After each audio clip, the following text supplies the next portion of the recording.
noite, feitos para vencer, e eu coloquei como nosso texto base o texto que está lá em 2 Coríntios, capítulo 2, verso de número 14, a parte A, né, do versículo, a primeira parte, que diz, olha, graças porém, o apóstolo Paulo, ele dá essa declaração, graças porém a Deus, que em Cristo sempre nos conduz em triunfo. Foi fraco, aleluia, vou repetir. Graças porém a Deus, que em Cristo Jesus sempre nos conduz em triunfo. Aleluia, glória a Deus. Feche teus olhos, curva a sua cabeça. Pai, no nome de Jesus, Senhor, eu te entrego, meu Pai, essa mensagem nas tuas mãos nessa noite. Senhor, produz através dessa mensagem, Senhor, e abençoa a vida dos meus irmãos, daquele, Senhor, que veio aqui nessa noite. Cada um de nós viemos aqui nessa noite, Senhor, para ouvir a Tua palavra e nós sairmos daqui abençoados e transformados e, Senhor, impactados pelo poder vivo e eficaz da Tua palavra. Abençoa, Senhor, o Teu povo. Senhor, que tenhamos um coração ensinável nessa noite, meu Pai.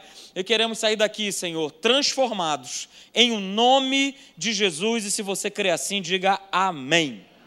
Amém, queridos? Então, graças, porém, a Deus, que em Cristo, sempre nos conduz em triunfo. Pastor, não sabia nem que isso estava na Bíblia, mas está. É uma condição nossa, de cada um de nós, sermos conduzidos em triunfo, sermos conduzidos em vitória. Fomos feitos para vencer. Você pode dizer amém a isso? Amém. Diga para quem está do seu lado, você foi... Ih, rapaz, não. Para tudo. Para tudo. De novo, vire para quem está do seu lado e diga, você foi feito, criado para vencer. Amém, aleluia. Nós fomos feitos imagem e semelhança do nosso Deus, então não há uma outra condição para nós, novas criaturas, que não seja vencer. Mas antes, de nós nos estendermos nesse assunto, antes de mais nada, eu preciso falar de duas bases importantes sobre a gente continuar falando sobre esse assunto, e a primeira delas é essa aí, queridos. Ser um vencedor não é uma faixa externa que eu carrego dizendo, eu não estou com dificuldades e vivo sem problemas. Essa é uma primeira base que a gente precisa lançar. Ser um vencedor não é uma faixa que eu carrego no meu peito, dizendo que, olha, eu não tenho dificuldades e eu vivo sem problemas, eu sou nova criatura, eu não passo por nenhum tipo de dificuldade, eu não passo por nenhum tipo de problema. E em 1 João, Epístola de João, capítulo de número 5, verso 4, e você conhece, está escrito lá, ó, e esta é a vitória que vence o mundo, a nossa fé. Essa é a vitória que vence o mundo, mas a vitória que vence o mundo não é simplesmente o desejo que eu tenho de ver as coisas mudarem. A vitória que vence o mundo não é simplesmente um desejo, uma vontade que eu tenho de ver as coisas mudarem. Não é reclamar de tudo e de todos. Não é fingir que os problemas não existem. A vitória que vence o mundo é o exercício da fé na nossa nova natureza. Eu e você somos nascidos de Deus.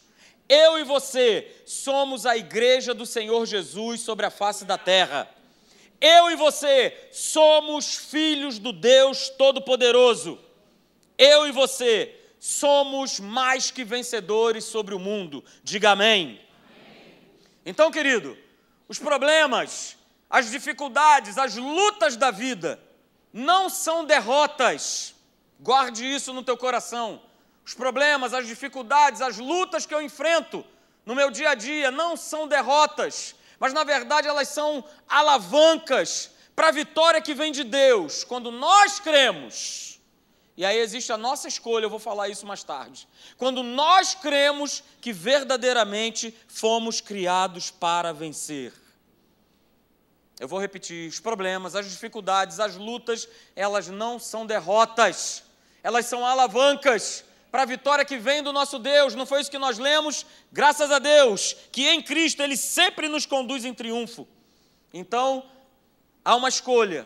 Nós precisamos crer que verdadeiramente nós somos mais do que vencedores. Romanos 8, 28, você também conhece. Sabemos que todas as coisas, apesar de lutas, apesar de dificuldades, apesar de problemas, todas as coisas cooperam para o bem daqueles que amam a Deus. Amém? Amém. Mas o texto ele não acaba por aí. Daqueles que são chamados segundo o seu propósito. Existe um propósito na minha vida e na tua vida. Eu e você fomos chamados por Deus, fomos criados para vencer, fomos feitos para vencer, mas existe um chamado, existe uma resposta a esse chamado. Existe um propósito sobre a vida de cada um de nós, e nós precisamos responder a esse chamado, queridos, a esse chamado, ok? A segunda base que eu quero lançar para você nessa noite. Nós precisamos trocar a nossa mentalidade denominacional, a nossa religiosidade, pela mentalidade do reino de Deus. Só um amém, aleluia. Nós precisamos trocar a nossa mentalidade denominacional pela mentalidade do reino de Deus, e eu te explico isso aí, queridos. Quando eu estou falando isso, quando o Espírito Santo colocou isso no meu coração, o mais importante para que eu e você sejamos sempre mais do que vencedores é nós estarmos em Cristo Jesus. Academia, o nome é outro nome, e o outro nome, e o outro nome, isso não nos leva a uma vida vitoriosa. Só que o mais interessante é que eu posso perceber no meu trabalho e em muitos locais, e você certamente tem a mesma compreensão que eu tenho, vê a mesma coisa que eu vejo, é que muitas vezes essa mentalidade denominacional, ela ultrapassa a mentalidade do reino. É mais importante eu ser da denominação A, B, C ou D do que propriamente andar com Jesus. É mais importante eu cumprir todos os ritos e regras e dogmas e tudo que aquela igreja A, B ou C, D me coloca do que propriamente viver a mentalidade do reino. Tome cuidado com isso. Pastor Hélio, ele, de vez em quando ele fala isso aqui. Não se acostume com esse ambiente. Não se acostume, eu tenho esse nome, eu encho o meu pulmão para dizer, eu sou da Academia da Fé. Encha o seu pulmão para dizer, olha, eu sou de Jesus. Encha o seu pulmão para dizer e para viver o Evangelho segundo o reino de Deus. Se você for parar para pensar, para analisar, o exemplo que Jesus nos deixa é exatamente esse, de nós termos a mentalidade do reino e de nós vivermos por essa mentalidade. Jesus, no seu ministério, durante 3 anos e meio, ele viveu a mentalidade do reino, e ele não viveu a mentalidade dos partidos que existiam naquela época, partidos religiosos misturados com política, mas ele viveu a mentalidade do reino.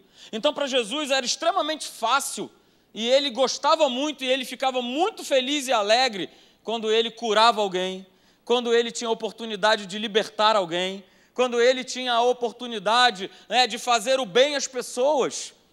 Ele não se importava. A pessoa poderia estar com o maior erro, com um dos maiores pecados, e uma das vezes os próprios discípulos perguntaram isso, Jesus, quem foi que pecou? O cabra estava cego.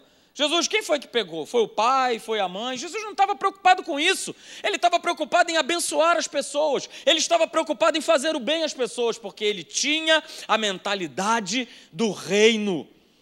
E Jesus, ele libertava as pessoas. E Jesus, mulher, onde é que estão os teus acusadores? Não os vejo mais.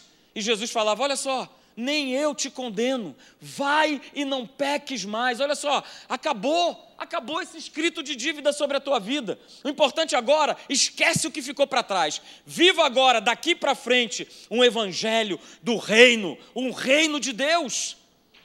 Mas Jesus, ele bateu, e ele bateu firme, e ele bateu com força, ele bateu com vontade em cima dos religiosos, que o que mais importava era o quanto eu sei da lei, o quanto importa eu conhecer toda a Torá, mas não viver isso do Evangelho, não viver isso do livro da lei. E eles gostavam de se apresentar, gostavam de dizer que sabiam, que conheciam, mas Jesus, a tal ponto chamou eles de quê? Raça de filhos do diabo. E eram pessoas letradas, cheias de palavra de Deus.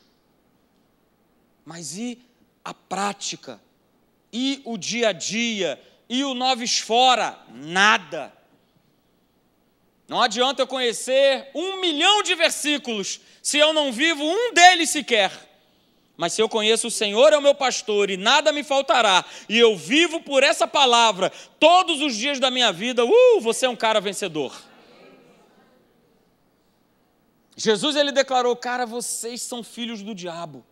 Porque ele via nessa gente toda uma religiosidade, toda, fariseus, saduceus, todos esse pessoal terminado em eu, e mais outros grupos, zelotes e tantos outros daquela época.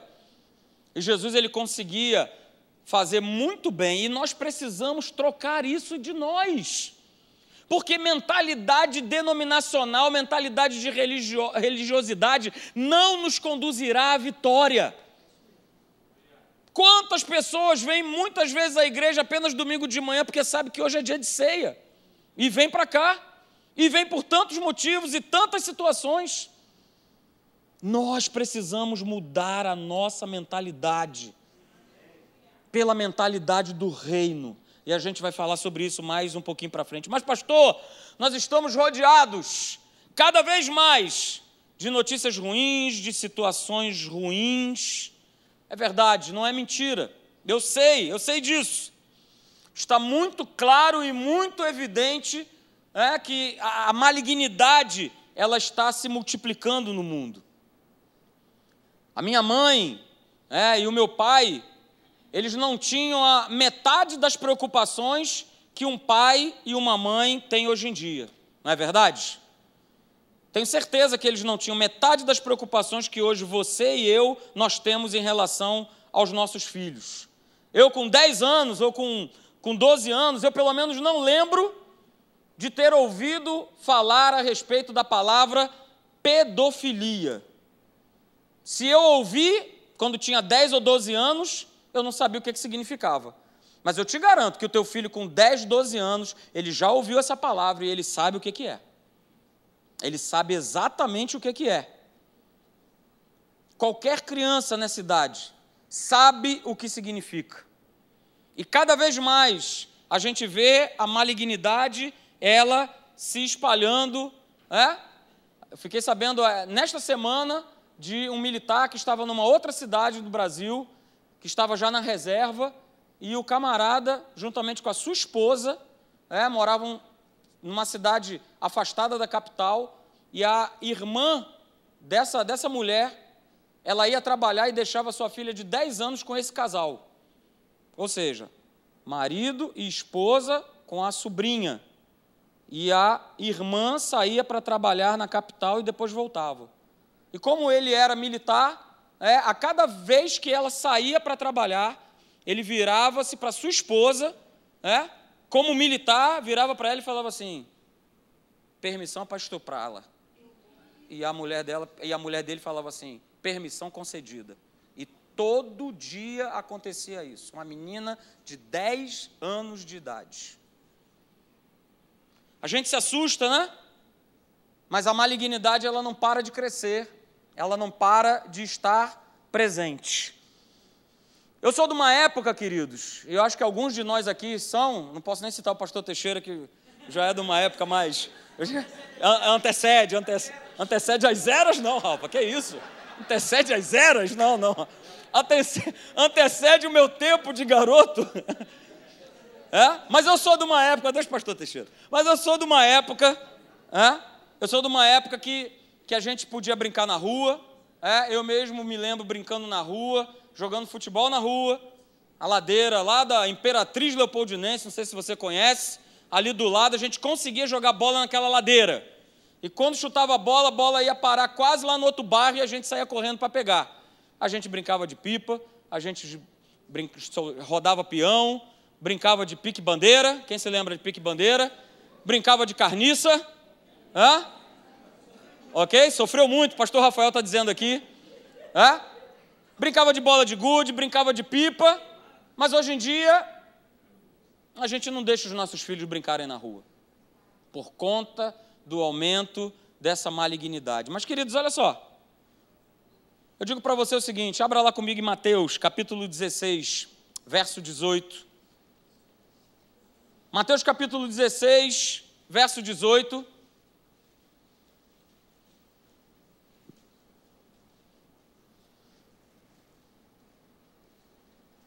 Mateus, capítulo 16, verso 18. Jesus, ele dá essa declaração para Pedro.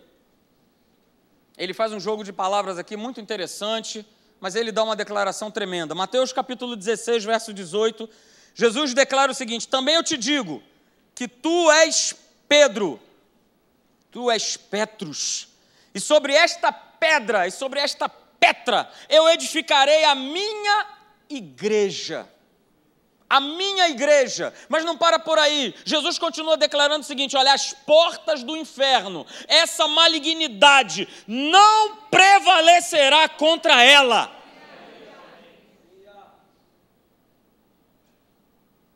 A igreja do Senhor foi edificada e as portas do inferno não prevalecerão contra ela. É a primeira vez que aparece, depois vai aparecer outras vezes, mas é a primeira vez que aparece a palavra igreja, e essa palavra sai da boca de Jesus, eclésia. Olha só, sobre a minha igreja, eu vou edificar a minha igreja, e sobre ela as portas do inferno não vão prevalecer. E, queridos, é por isso que o nome igreja está intimamente ligado à vitória de Jesus na cruz do Calvário. E nunca deve ser visto sem a marca dessa vitória sobre as trevas. Então guarde isso aí nessa noite. A igreja nasceu da vitória de Jesus na cruz do Calvário. E vitória é a natureza da igreja. Vitória é a tua natureza.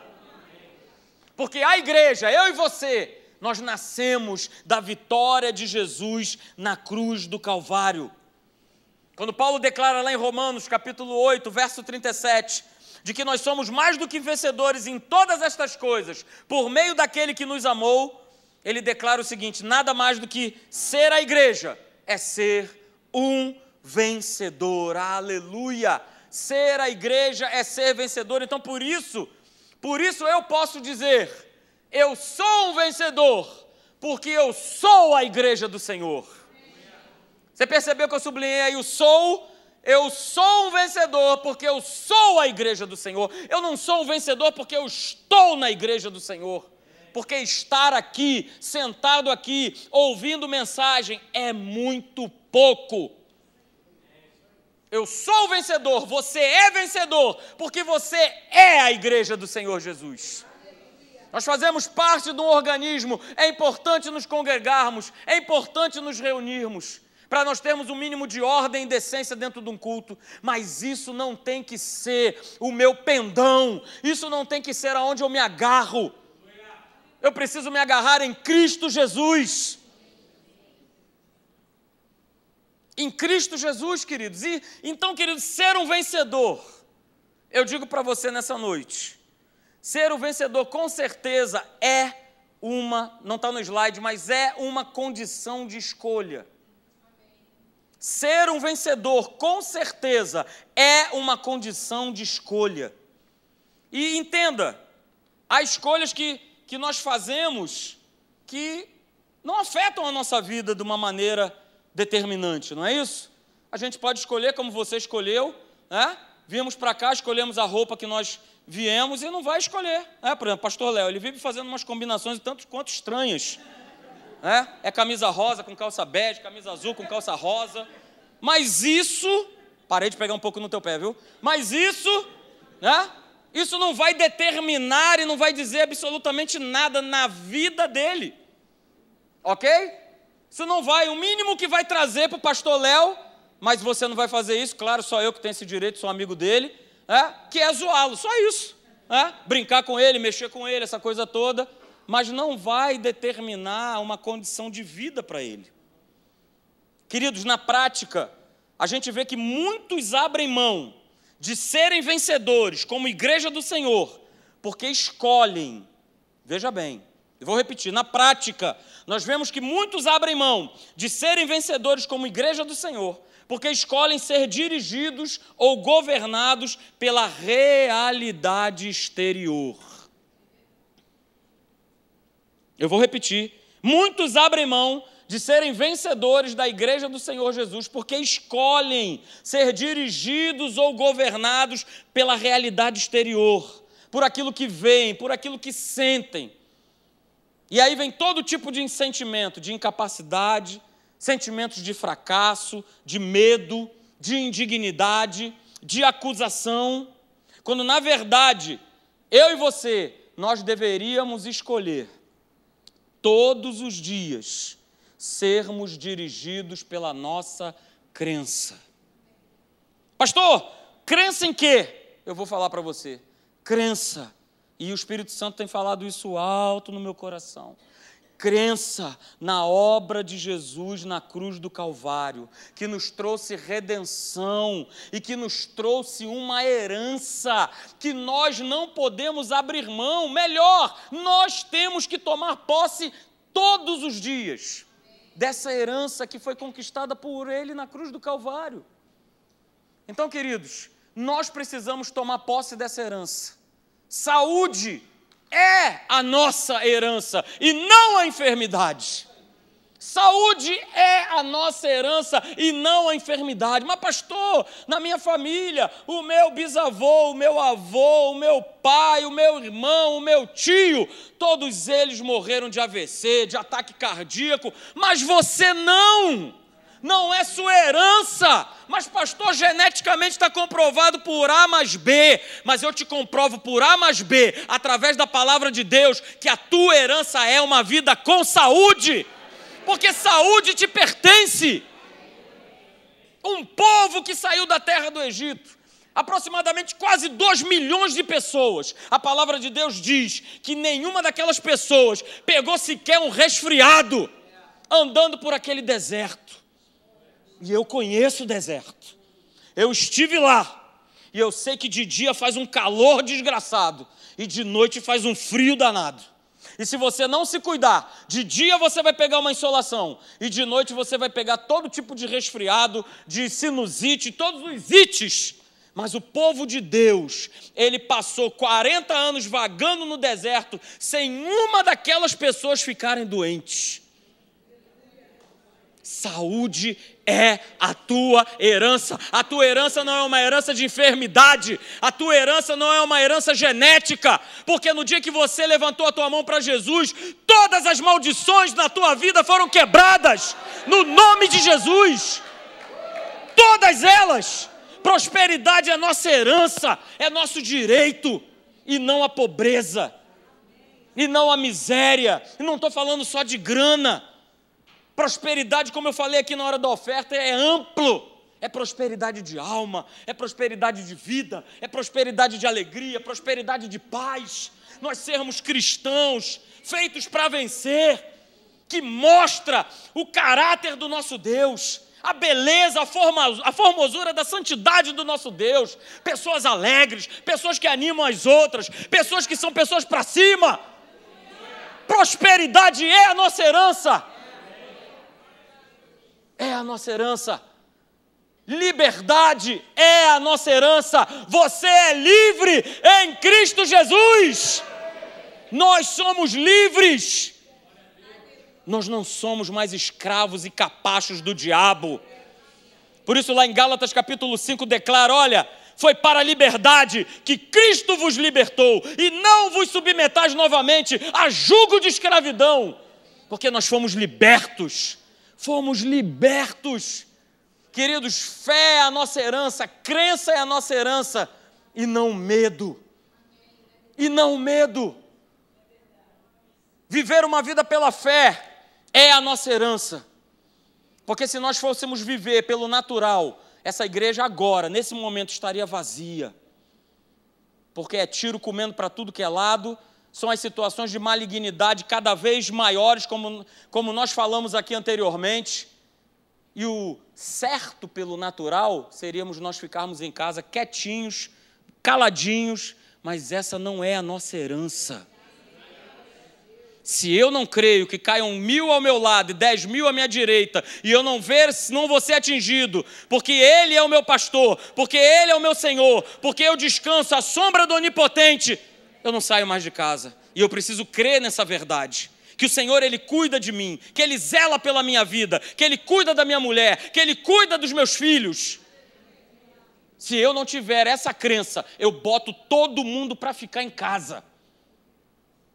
E eu não saio mais para lugar nenhum. Por isso eu vivo falando aqui, vem para a igreja, vem terça, vem de noite, vem de manhã, é tempo de nós buscarmos a Deus. Queridos, eu falo para vocês, é cada vez mais importante e vital, que eu e você, que os cristãos, que nós saibamos e vivamos a obra de Jesus na cruz. Mas talvez você esteja se perguntando aí sentado, pastor, como é que eu faço então? Como é que eu faço então para levar essa vida vitoriosa? E eu respondo para você, nessa fórmula aí da matemática do céu, crença mais posicionamento igual a vida vitoriosa. Não basta só crer, mas o que eu tenho feito com essa crença? O quanto eu tenho me posicionado com ela, em todas as áreas da minha vida. O que eu tenho feito a respeito do meu casamento? Existe palavra de Deus sobre isso. Eu creio na palavra de Deus, mas será que eu tenho me posicionado com ela? No dia a dia do meu relacionamento com a minha mulher, com o meu marido? Será que eu tenho feito isso? Pense. Na disciplina da Escola Atos, chamado Família, e eu, lá em Jacarepaguá, ministrava isso, e é uma coisa que essa frase realmente é uma pura verdade. Se o homem, se a mulher estiverem uma vida cheia do Espírito Santo, andando com Deus, os dois vivendo uma vida de acordo com o Espírito Santo, vivendo uma vida na palavra, eu digo para você, divórcio passa longe. Pastor, mas não vai lutar, mas não vai ter problema? Vai. Mas se os dois, veja bem, se os dois têm levado uma vida cheios do Espírito Santo, buscando a Deus, cai nisso aí. Crença mais posicionamento igual a um casamento vitorioso. Saúde me pertence. Eu conheço os textos, Isaías 53 e tantos outros, mas não basta apenas eu conhecer, eu preciso me posicionar, porque o dia do ataque chega, o dia que o capeta joga um bagulho em cima do nosso corpo chega, e eu preciso me posicionar com essa crença, senão eu não vou ter vitória sobre essa área da minha vida. Certamente Ele levou sobre si todas as minhas doenças, todas as minhas dores, mas eu preciso me posicionar com essa verdade até o final. Haja o tempo, leve o tempo que levar, mas eu creio, Senhor, pelas tuas pisaduras eu já fui curado. Ainda que você esteja tomando um remédio, sei lá do que, de pressão, de diabetes, não importa, mas importante é que você creia que você não tem que ser escravo de um remédio. Mas isso necessita de um posicionamento, de todo dia você declarar e se posicionar contra o inferno. Eu creio, eu me posiciono,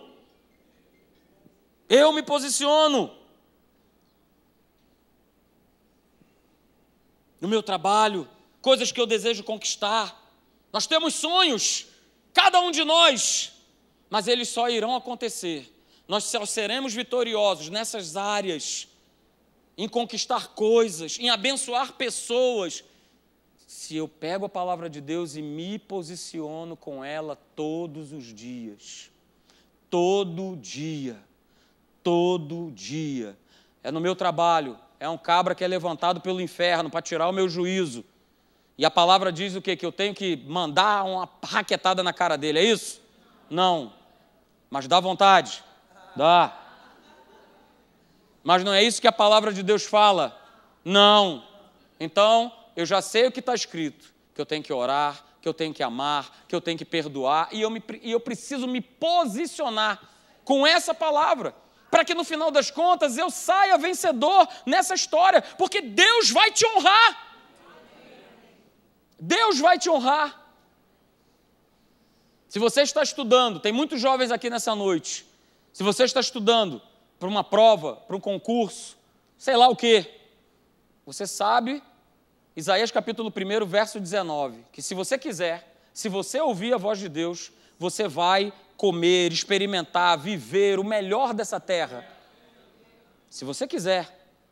Então há uma palavra de vitória sobre a minha vida e tantas outras, mas eu preciso me posicionar, eu preciso estudar, eu preciso crer nessa palavra, fazer a minha parte, e você pode ter certeza, a parte de Deus, Ele vai cumprir, Ele vai fazer, porque Ele não falha, como nós cantamos aqui, Ele não se abala. Você quer ter uma vida vitoriosa? Creia e se posicione. Se posicione como filho de Deus, se posicione como igreja vencedora que você é. Se posicione, nós precisamos nos posicionar mais do que nunca.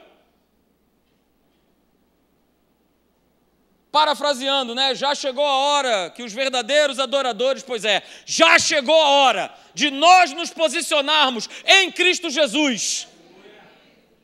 Em todas as situações e em todas as coisas. Queridos, a vitória de Jesus sobre o inferno na cruz do Calvário é um fato. Não é uma história, não é algo que eu acho bonito, que eu acho tão legal, tão bonitinho. Não, é um fato, é algo real. Abra lá comigo em Colossenses, capítulo de número 2, eu adoro esse texto.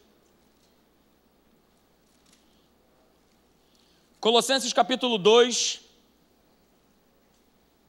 a partir do verso 13, Paulo, quando ele faz essa leitura a respeito de Jesus, como se ele estivesse entrando triunfalmente numa cidade ou numa rua, ele cita exatamente algo que ele conhecia do Império Romano.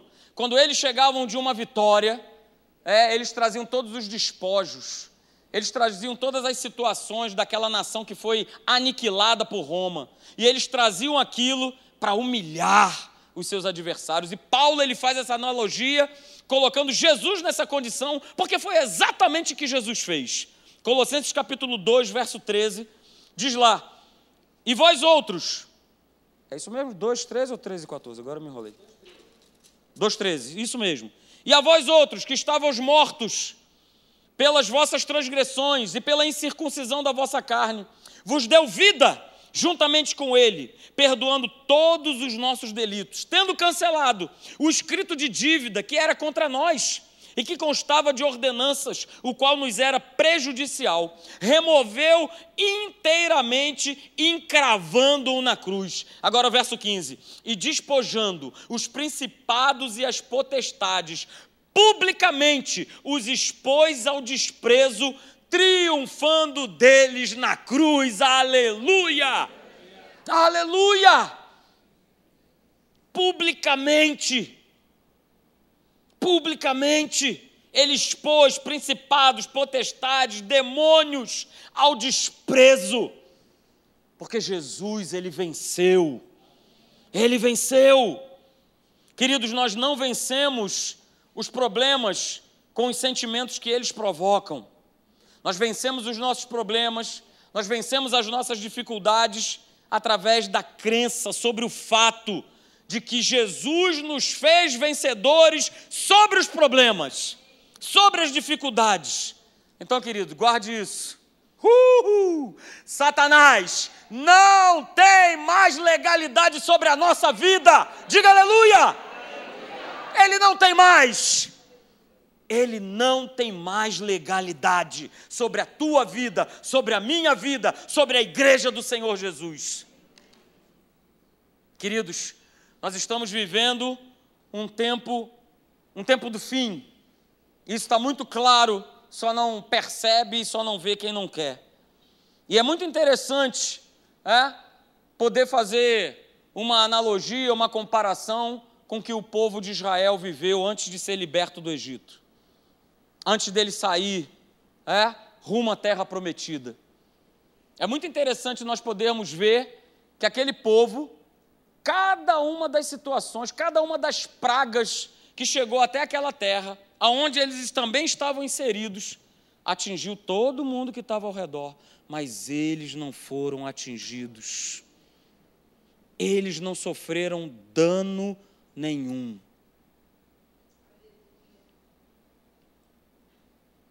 Queridos, eles vivenciaram, antes mesmo de abertura de Mar Vermelho, de maná cair do céu, de aparecer lá um monte de codorna lá, de tudo que era lado para eles comerem, antes dessas coisas, eles já tinham vivenciado e experimentado milagres tremendos. Porque você imagina, numa fonte está saindo sangue e na fonte deles está saindo água limpa. E está chovendo pedra na cabeça dos cabras, e aqui, em cima de mim e da minha família, eu tenho a proteção de Deus. Está aparecendo sapo, mosca, gafanhoto, indo sobre uma população enorme, mas sobre outra população enorme não tinha absolutamente nada. Sabe o que é interessante? Esse povo, ele vivia sobre o favor de Deus. E favor, você sabe que é? E merecido é graça. Eles viviam sobre a graça de Deus. Pastor, que é isso? Que absurdo! Eles eram servos de Deus, sim. Mas eles viviam sobre a graça de Deus, porque a lei só foi acontecer lá para frente. A graça estava sobre aquele povo. Viviam sobre uma aliança ainda imperfeita, mas sobre a graça de Deus. A graça estava sobre aquelas vidas. Como a graça está sobre a minha vida e a tua vida hoje. O favor imerecido de Deus, ele está sobre a tua vida. E eu creio que nós estamos vivendo essa época do fim. E eu e você, se nos posicionarmos, se acreditarmos, se crermos, nós veremos e nós experimentaremos grandes milagres da parte de Deus. Milagres que nós lemos na Escritura, de homens e mulheres que vão voltar a enxergar, que vão voltar a andar, que serão prósperos, que receberão muitos milagres, muitas situações. Nós estamos na época do fim. Só que nós precisamos experimentar e crer, porque essa peneira, cada vez mais a bitola vai ficar menor. E eu preciso tomar posse da obra redentora da cruz do Calvário, que Cristo Jesus conquistou na cruz, para eu viver essa obra todo dia da minha vida. Todos os dias da minha vida. Aleluia! Aleluia! Em João capítulo 16, verso 33, mas eu leio para você a versão da Bíblia amplificada. João 16, verso 33, Bíblia amplificada diz: no mundo vocês passam por aflições, testes, provas, mas é preciso ter bom ânimo, confiança, coragem, certeza, porque eu venci o mundo e venci por vocês. Eu vou repetir, aleluia. No mundo nós passamos por aflições, por testes, por provas, mas é preciso ter bom ânimo, confiança, coragem, certeza, porque Jesus venceu o mundo por nós. Ele não venceu pelos anjos, ele venceu por cada um de nós. Por cada um de nós. Sabe por quê? Para que eu e você fôssemos mais do que vencedores em Cristo Jesus. Aleluia. Fique de pé, eu quero orar por você. Aleluia, aleluia, aleluia. Era lá para lá.